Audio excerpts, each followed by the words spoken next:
దేవుడి వలన కలిగినటువంటి దానవు వాడవు నువ్వు. దేవుడు కలగజేసిండు, దేవుడు సృష్టించిన నువ్వు దేవుని వాడవు కాబట్టి నువ్వు దేవుని పనే చెయ్యాలా. దేవుని పని చేస్తూ చేస్తూ చేస్తూ ఈ భూమి మీద చనిపోవాలా. హల్లెలూయా. దేవుని కార్యములను చేస్తూ చేస్తూ చేస్తూ ఈ భూమి మీద చనిపోవాలా. అప్పుడు ఎక్కడికి వెళ్తామంట? శాశ్వతమైనటువంటి ఆ నిత్య రాజ్యానికి వెళతాం. లేదండి, కాదు, కూడదు, కుదరదు, నా ఇష్టము, నా జీవితము, నా కొరకు నేను బ్రతుకుతాను అంటే అది దేవుడి దృష్టిలో ఘోరమైన పాపము. నా కోసం నేను బ్రతికితే అంత అట్టి విధమైనటువంటి కోపమా, అట్టి విధమైనటువంటి పాపమా? అప్పుడు అతడు తండ్రి, ఆ ధనవంతుడు అంటుండే అక్కడ యాతన పొందుకుంటా నరకములో, ఆ యాతనకరమైన స్థలములో, తండ్రి అలాగైతే నాకు 5 సహోదరులు ఉన్నారు.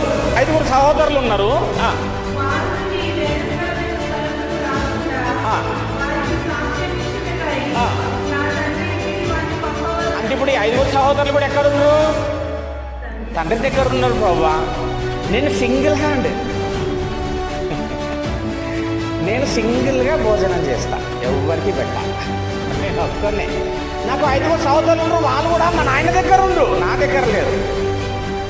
హల్లెలూయా.